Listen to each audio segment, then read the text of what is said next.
Okay, what are we doing today? I don't know. Tired.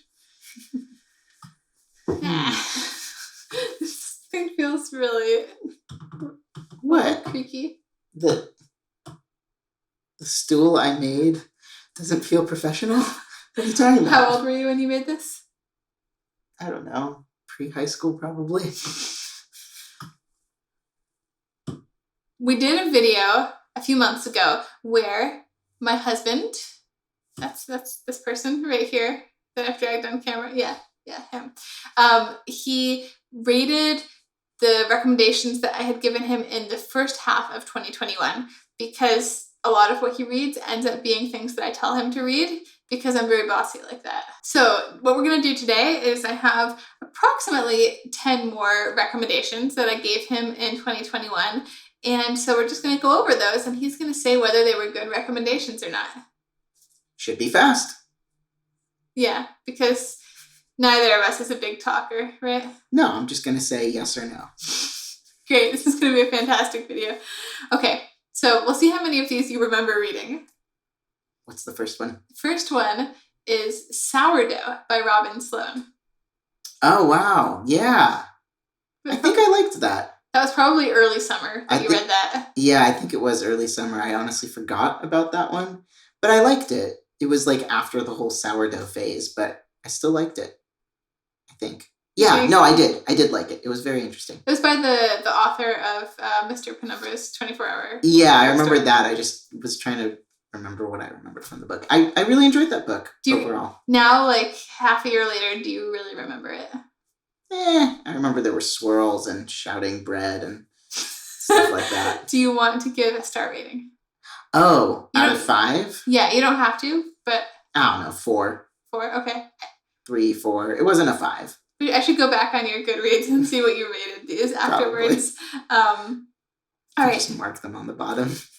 I honestly don't know if I took this from your I don't think this is in order from your Goodreads, but I'm not sure. All right. Lux. Oh, yeah. Yeah, I enjoyed it. It was fun. It was nice. Like, it was an action sequence. Just one action sequence? Kind of. No, it wasn't just, but... It kind of was. Kind of was. I enjoyed it. It was fine. Also, like, 3 to 4. I think I might have given it a 4 because, Brandon Sanderson, even though it wasn't him, but whatever. I enjoyed it. I feel like my recommendation, I feel like when I told you about this book, I said it is like reading an action movie. Yeah, and it really was. And for when I read it and for what it was, I liked it. Yeah. I mean, especially I feel like since it was an audiobook only release, and it was very good for a long drive. Yeah, it was fun. It's what I needed at the time. It's not something I would reread, but yeah, 4. The next one, actually, I was with you when you started listening to it. I talked about the Interdependency series by John Scalzi. Yeah, that's right. I actually really enjoyed that entire series, but I think especially the first book. We were driving up to just up the coast, and we were going to make a fairly major purchase. Now that I said it, it sounds like a house. It wasn't a house. It was much less than a house.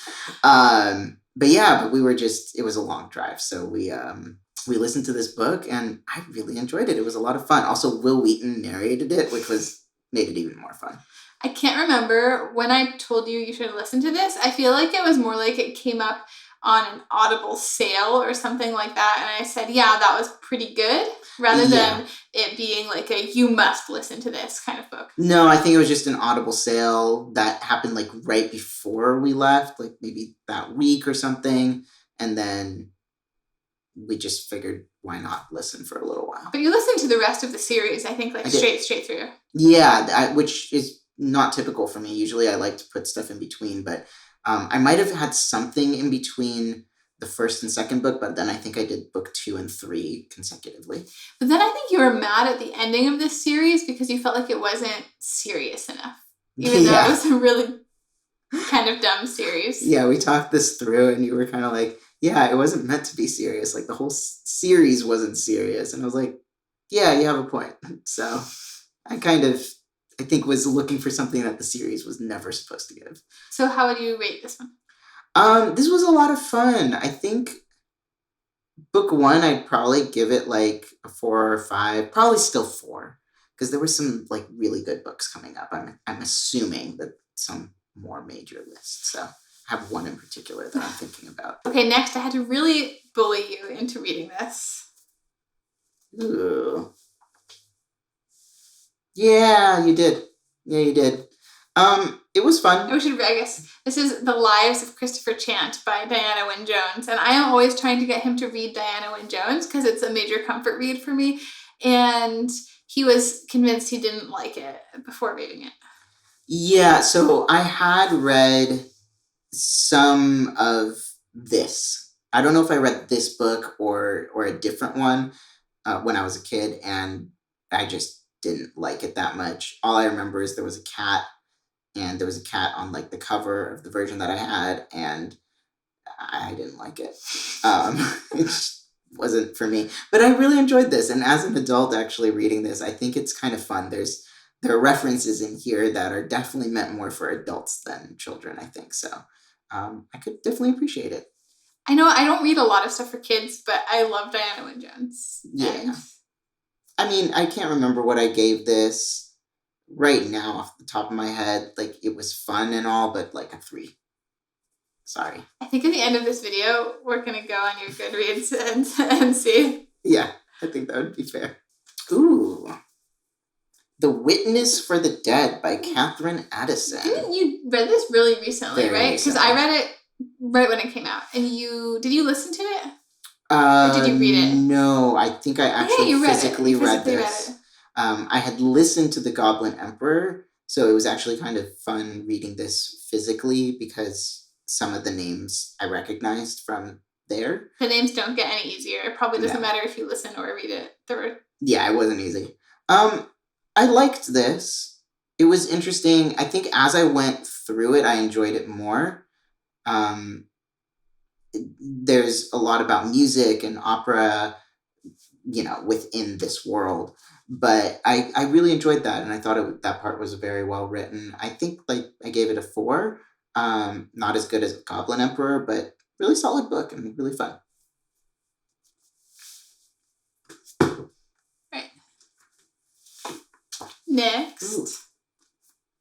Yay! Network Effect. I just gave you, it's the whole Murderbot series, okay. But I just gave you this one because this is, I think I have one more of them somewhere. But okay. So Murderbot series, I guess? Yeah, it was the Murderbot Diaries. The Murderbot Diaries. This was kind of funny because we kind of read this series in parallel. I read the first one before you did, and yes. I told you to read it, but then I think you were at one point ahead of me in this series. Mm-hmm. Actually, I think for a lot of the way you were ahead of me. Most of the way, yeah. But I did still recommend it to you. And the series is by Martha Wells, because we didn't actually say that.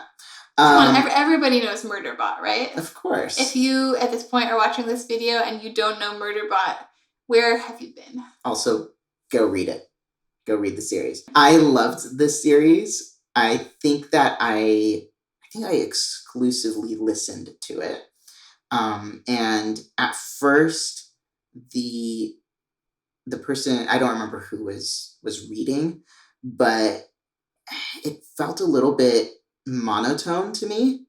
And I think that, and I thought maybe they picked the wrong person, not really great choice. In the end, it was a brilliant choice. I think that, I don't know if that was because this was a stylistic choice or the narrator was figuring out how to work with the character and all of that, but it actually worked with the whole series and how Murderbot actually changes throughout the series, because the narrator also kind of ended up sounding less monotone as the series went, and there's a lot of stuff about AI and emotions and this and that, so it actually really fit well.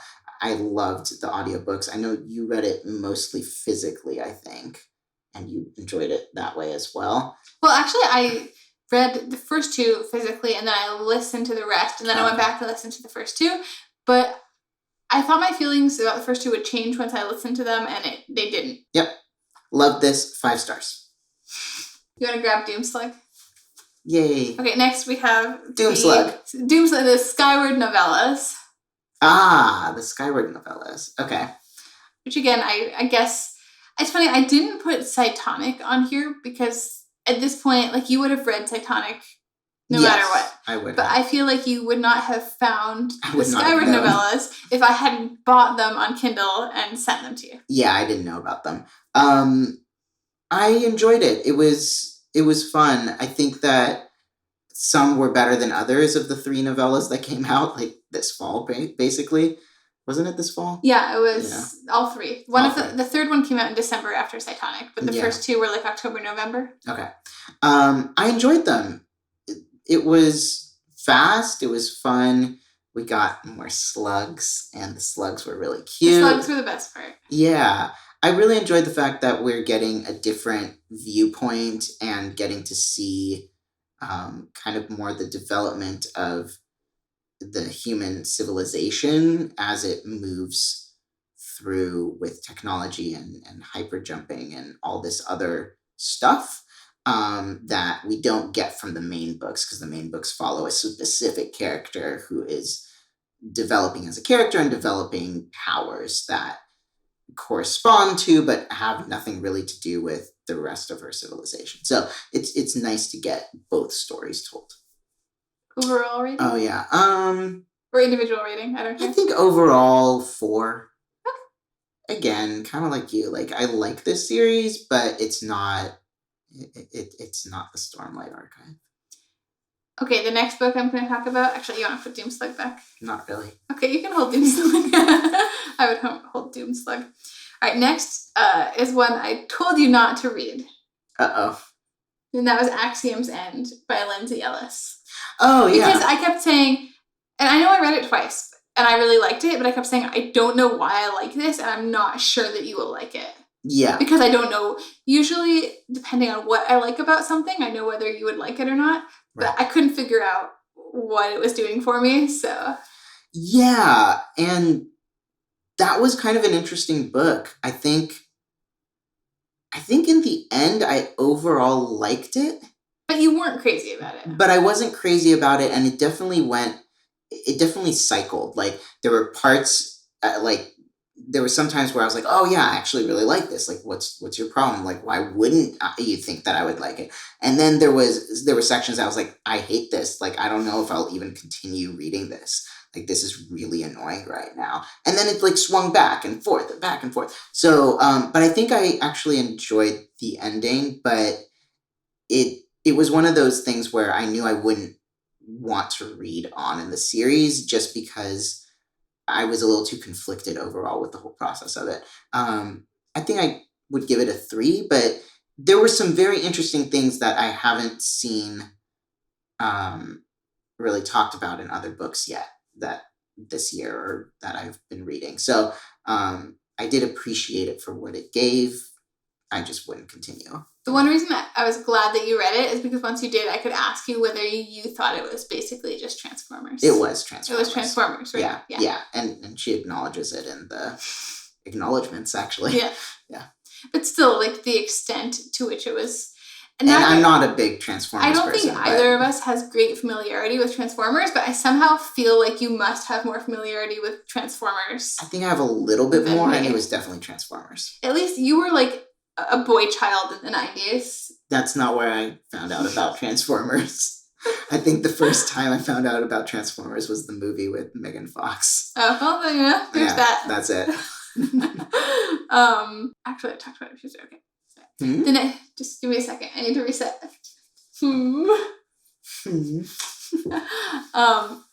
The next one is a book that I still haven't read, but that I started, and then it was in an Audible sale, and I thought you might like it. And that's The Blacktongue Thief by Christopher Buehlman. Yeah, that's the one that I was really excited about because I loved this book. This might have been my favorite book of the year. Oh, really? It might That's be. crazy. Yeah. I mean, there were a lot of books that I really enjoyed, but I don't know that I've ever had a book that I would be listening to it or reading physically for that matter and just start laughing. just because it was so funny. And it really got me. And the it's read by the author, which can be hit or miss.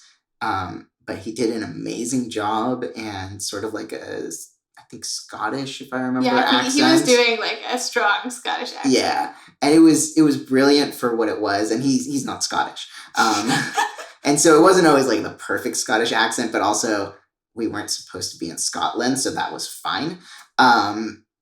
It was great. It was really, really great. Really, really funny. Definitely 5 stars. I'd give it 6 stars. I can't wait for Leia to read this, because this is I should listen really to fun. it soon. I've been listening to some other things, and I think I need to listen to the audiobook. And honestly, I mean, I don't know, maybe I would enjoy it just as much reading it. No, I mean, that accent was some. I heard you listen to it. That was something. Yeah, I think that really brought a lot of life to this book, is having it read. So I would highly recommend this book, and get the audiobook version of it. So much fun. I know there's fuzzies. I don't know what to do with that. No, there was one that was like this, like an antenna. So we have just a couple more. The next one is also a book that I recommended to you before reading it myself, although I have now read it. At the time, it was something I wanted to read and hadn't gotten to yet. And that's A Dead Djinn in Cairo by P. Djeli Clerk. I love this. I know that I gave it 5 stars. I really enjoyed it. Very short. It's a novella. I read both novellas, and now I'm waiting from the library for the novel. I really like the setting. It's also kind of a Middle Eastern setting, so there were some parallels to what's it called? Are you thinking of the Daevabad trilogy? Yeah, the Daevabad trilogy. Thank you. There's some parallels, but it's also very different. Yeah, it's more like there are certain mythological like things and terms that they both use. But sort of, there's something about the setting that I really liked. It's more modern, and it was interesting. It was fun. It was almost too short. I think you thought it was too short. I thought it was actually too short. Yeah. But I'm in the middle of the second one right now, and I'm enjoying that a lot more, actually. Okay, that's good. Yeah, I just thought it was a gem. I loved it. All right, one more. Mm-hmm. And the thing about this one is it's one of my favorite books, Mm-hmm. but it took me a really long time to recommend it to you, and even then I was like, not sure. This is The Bear and the Nightingale by Katherine Arden. Oh, that's right. This one was interesting. I did like it, but I didn't love it. I read it in the dead of winter, which was kind of nice. Yeah, everyone always says to read this series in the winter, and I think I read it in the summer. The last time I reread the whole series, I read it in the summer. Well, it's like... And I felt like that was fine. Like, why do we need to read winter books in the winter? It's like Russia and talking about, like, the king of winter. That's why. We live in a warm climate anyway. It's, Yeah, but it was frigid, like rainy. A frigid 69 degrees outside right now. Yeah, but it was like rainy and dark, and that fit my mood. It was the end of the year, Yeah, I liked it. I did find it interesting, the parts that brought in the different mythologies and comparing that to Christianity, and it was just basically the fight between Christianity and the old religion. Yeah, exactly. It was good. It just didn't capture me like these other books did. I don't remember what I gave it, but I'd give it about a 3. Are you going to keep going with the series? No, I don't think so. Part of me wants to persuade you, and part of me thinks... Well, actually, you said that I like the second one, like the second one's very different, and I might like it. I feel like it is, yeah. So I might, but I don't have like a strong desire to continue at the moment. I'm going on your Goodreads now. Oh, you're checking me? Yeah, I'm going to check you. Okay. If I can find you. Here you are. Because I have so many friends on here. Well, the third Skyward novella, you gave 5 stars. You gave The Bear and the Nightingale 4 stars. Were you just worried about offending me? I don't know. Now I'm giving it 3. Okay. Witness for the Dead, you gave 4 stars. Yeah. Blacktongue Thief, you gave 5 stars. Oh, yeah. Dead Djinn in Cairo, you gave 5 stars. Oh, yeah. Cytonic was 4. Oh, well, we didn't talk about Cytonic. But Redawn, which is right after that and is kind of the same color, is also 4 stars. I think that one will average out to 4 with the 3 novellas. Honestly, I should have put Murder on the Orient Express on this list. You should have. I didn't think of it. I'm not going to read out all the Murderbot ones. Those No, were. no. You gave Axiom's End 3. I'm not surprised. Yeah. Um, And I think with Murderbot in general, it was like 4s and 5s. I don't think I had a 3 in there. But just overall as a whole, I really have been enjoying that series. you gave The Lives of Christopher Chant 4 stars. Oh, okay. I guess I enjoyed it at the time. Lux, you gave 3. I think I gave it 4 now. I don't even remember. Sourdough, you gave 4. Yep. All right, that's as far back as we go, I think. So you were kind of consistent. Yeah, like within a star. Yeah, I'm being really mean because this is why I don't even rate. I don't rate books in my videos. I just put it on Goodreads based on how I'm feeling that moment, and then I go back and change it later. But it is interesting to look back and how much did I take away from that book? What do I think of it now? And how much has it stuck with me versus how I felt about it right after I finished it? I'm kind of enjoying that. So how did I do overall on my recommendations? Oh, overall, you're fantastic. I love your recommendations. Yay. He has to say that. I do. Contractually obligated. Yeah. But it was in the marriage contract. But also, like, this time, there were a couple of books that you hadn't read that you recommended that you thought that I would like, and I've loved them. So it's kind of cool. I feel like my recommendations are leveling up when I can recommend things that I haven't yet read to you. Yeah. Though, to be fair, they were all things I was interested in reading myself. Yes, and then it's frustrating when I finish and you don't. And then when you read it and you're like, I didn't like it as much. I'm like, it was 5 stars. Get it together. So, there's that too. No one's perfect. No. All right, do you want to do an outro? Yes. Please hit the like button. Please subscribe. Please share. Just get this out there. I don't care if anyone wants to see it. Just get it out there. Right, just for us. Thank you. Thank you.